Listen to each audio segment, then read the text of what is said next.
Les amis, bonjour à tous et très heureux de vous retrouver pour une nouvelle vidéo sur l'actualité du Real Madrid, mais pas que. Vous allez le voir, le programme est très alléchant aujourd'hui. Voici le sommaire.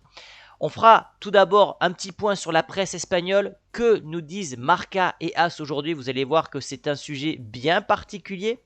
On parlera du joueur le plus titré de l'histoire du Real Madrid avec Benzema, Marcelo. Il se passe quelque chose d'incroyable avec Marcelo du côté de Fluminense. Je vais vous partager tout cela. On évoquera le nouveau partenariat entre le Real Madrid et Dubaï. Quelles sont les conséquences pour le club?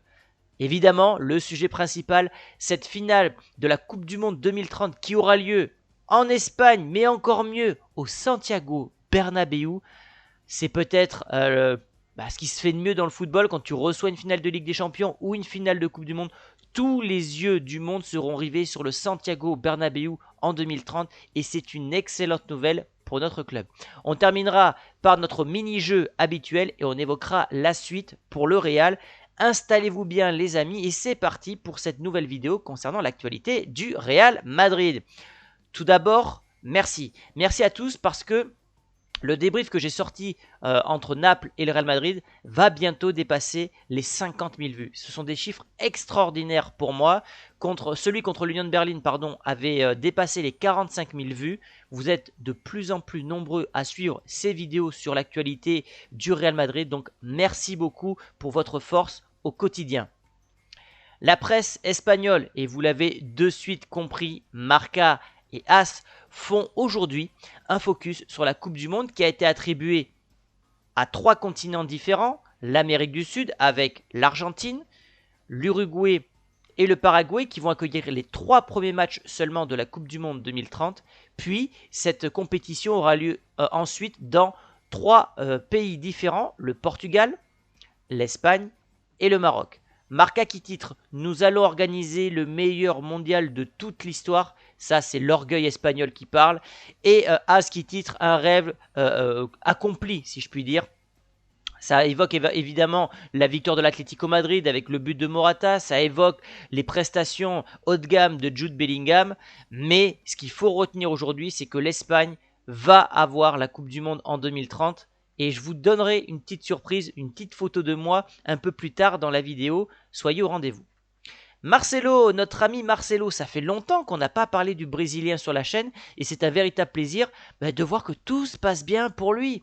Fluminense, club où joue Marcelo, 35 ans, s'est qualifié pour la finale de la Copa Libertadores. Alors pour ceux qui ne sont pas au courant, la Copa Libertadores, ça équivaut à la Ligue des Champions sur le continent sud-américain. C'est hyper prestigieux. Et en fait, il y a très peu de joueurs dans l'histoire du football qui ont réussi à gagner la Copa Libertadores et la Ligue des Champions. Je sais qu'il y a Neymar qui l'a fait avec le Santos et le Barça. Il y a, Ronaldinho qui l'a fait, je crois, avec Flamengo et avec le Barça.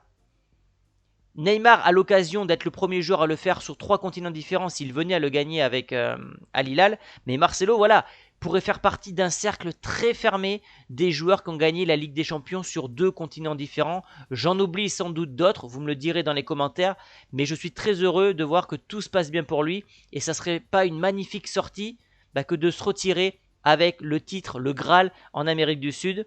Et voici l'adversaire. L'adversaire, ça sera soit Palmeiras, le club où joue Hendrik, la future star du Real Madrid qui arrivera donc l'été prochain en 2024, soit Boca Juniors. Donc quel que soit l'adversaire pour Marcelo, ça sera une affiche de prestige. Je vous tiens au courant de cette rencontre et évidemment on sera tous derrière Marcelo. On va évoquer Mbappé. Mbappé qui a flanché hier, qui fait un début de saison très décevant, physiquement il n'est pas au point et j'ai sorti 2 images de 2 médias différents. Donc tout d'abord à gauche ce petit visuel sympa qui montre qu'à chaque fois qu'Mbappé est en contact avancé avec le Real Madrid et que ça ne se fait pas, la suite ne se passe pas bien pour lui en Ligue des Champions. Regardez, donc en 2021 ça ne se fait pas au Real Madrid, ce n'est pas de sa faute, c'est le PSG qui refuse le transfert. Le PSG sort en 8e de finale, ça équivaut également à l'arrivée de Lionel Messi du côté du PSG. En 2022, à ce moment-là, donc c'est Mbappé qui décide de prolonger avec le club de la capitale. Il est également éliminé en 8e de finale. Et là, alors là, cet été, on ne sait pas, l'imbroglio, est-ce que c'est le Real qui n'est pas allé dessus? Est-ce que c'est Mbappé qui a dit qu'il ne voulait pas venir pour les primes?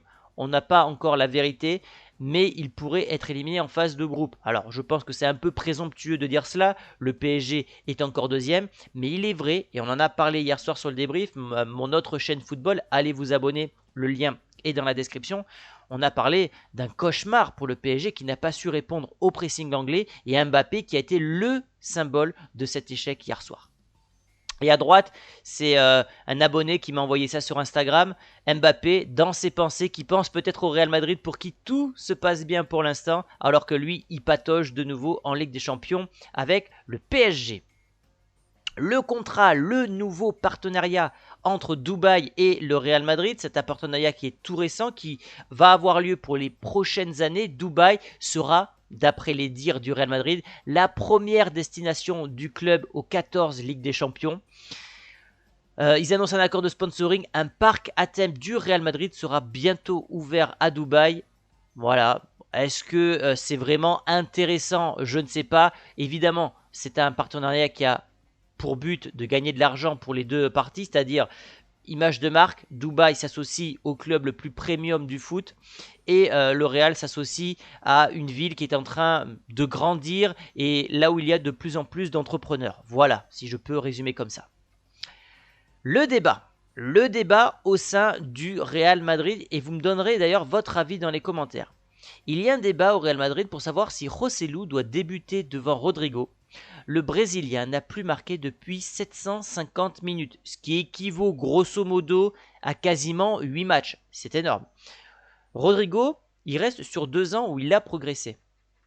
Statistiquement, visuellement, même au niveau du leadership de l'attaque, je trouvais qu'il avait de plus en plus son importance, son mot à dire.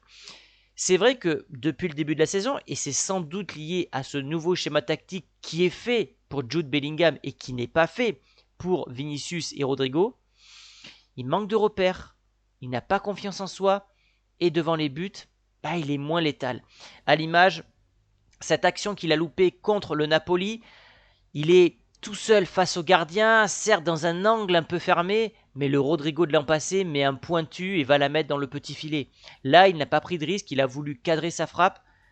Est-ce qu'il faut s'inquiéter? Je ne sais pas, mais en tout cas, le débat pour savoir si Joselu doit débuter est crédible en fait, puisque l'Espagnol, et j'avais sorti la stat par Opta sur le dernier débrief en Liga, à chaque fois qu'il est titulaire en Liga sur les 4 derniers matchs, il est buteur. Si tu marches à la méritocratie, Joselu doit débuter. Alors pour la Ligue des Champions c'est différent, tu joues en bloc bas, plus en transition rapide face à Napoli qui est quand même champion d'Italie, et je vous l'avais dit dans l'avant-match, ça me paraît logique que Rodrigo commence pour prendre la profondeur avec Vinicius. En revanche, pour des matchs de Liga, je pense que le Real est plus à même de faire jouer Joselu, qui est un point de fixation et qui surtout, statistiquement, est beaucoup plus impressionnant que le Brésilien. Donc moi, si je dois donner une réponse aujourd'hui, au 5 octobre, Joselu doit être titulaire devant Rodrigo et peut-être que d'aller sur le banc, ça va lui faire du bien. La Coupe du Monde 2030, vous le voyez, c'est une masterclass signée Florentino Pérez. Alors, le Bernabéu n'est pas entièrement terminé. L'inauguration aura lieu soit fin décembre, soit pour les 122 ans du club, c'est-à-dire en mars 2024. J'ai plus la date exacte. Je vais essayer d'y aller. On verra si j'ai des sponsors qui peuvent m'accompagner. Ça serait un événement incroyable. En tout cas, quand on dit que c'est le plus beau stade du monde, en termes de technologie, en termes de business, le Real a peut-être 10 ans d'avance sur tous les autres stades européens. C'est une œuvre d'art. C'est vraiment une merveille architecturalement parlant. Donc, que le Real soit le centre du monde pendant la finale de la compétition la plus suivie au monde, c'est une grande fierté pour Monsieur Florentino Pérez. On sait que ce stade est amené à recevoir des matchs de tennis de gala comme un Federer contre Nadal, à recevoir des concerts, des matchs de NFL. C'est un stade qui va rapporter énormément. Alors il y a encore des problèmes de pelouse, ça va être réglé, mais voilà, Florentino Pérez va mettre Madrid au centre du monde pendant la finale de la Coupe du Monde 2030 et pour ça c'est une véritable réussite. Évidemment, on aurait eu un peu la haine que ça soit le Barça qui reçoive un tel événement. Et oui, on va essayer d'y aller parce que vous me voyez, je suis là et c'était ça la petite surprise de la vidéo. J'étais au Brésil en 2014 avec des Argentins dans le stade. J'avais acheté ce maillot, c'était un maillot qui était floqué Neymar, voilà. Et j'avais assisté pardon, à un quart de finale de Coupe du Monde. J'avais alors tenté d'avoir le quart, la demi, la finale de la Coupe du Monde au Brésil. J'avais été tiré au sort seulement, et c'est déjà une grande fierté, au quart de finale entre l'Argentine et la Belgique. Un score qui avait accouché d'une victoire des Argentins 1-0 avec un but d'Higuaín. Maintenant, vous avez compris la transition. Mon objectif est clair, c'est d'être présent pour cet événement. Donc, je vais retenter ma chance. Je ne l'ai pas fait en Russie. Je ne l'ai pas fait au Qatar. 2 destinations qui ne me plaisaient pas pour vivre une Coupe du Monde. En revanche, assister à une Coupe du Monde en Espagne, un pays que j'adore, à Madrid qui plus est, et pourquoi pas assister à la finale de la Coupe du Monde 2030 dans le nouveau Santiago Bernabéu, je signe de suite. Donc je vais tenter ma chance. Évidemment, ça a un coût. C'est dans très longtemps.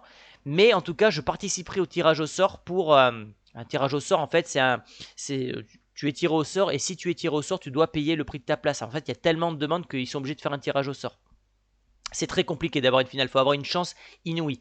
Donc je vais tenter ma chance en espérant que j'aurai autant de chance qu'en 2014 avec cette Coupe du Monde dont j'avais assisté au Brésil. Et c'est sûrement encore aujourd'hui l'un de mes meilleurs voyages. Voilà pour la surprise. On passe au mini-jeu les amis. Alors il y a une petite erreur en termes de consigne.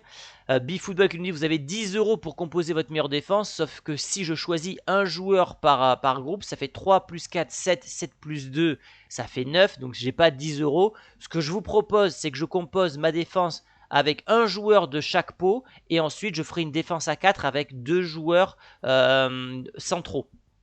Donc si je dois choisir mon défenseur central entre Beckenbauer, Baresi, Ramos et Vidic, sans aucun doute, je choisis Beckenbauer. C'est le plus grand défenseur de l'histoire.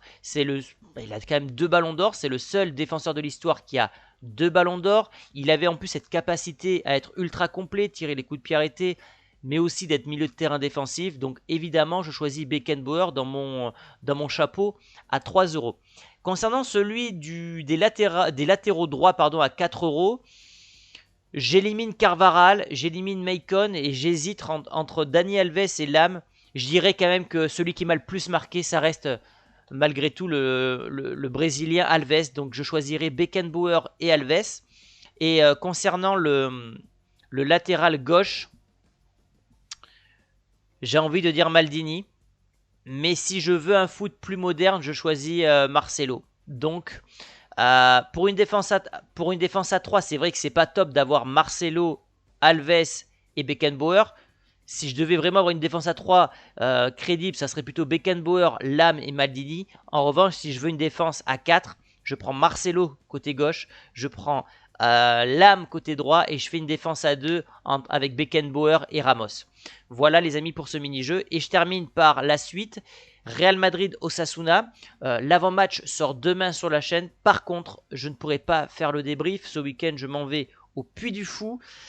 Et je ne pourrai pas assister au match qui a lieu donc samedi à 16h15. Vraiment désolé, ça fait je crois le 3e débrief que je vais louper cette année.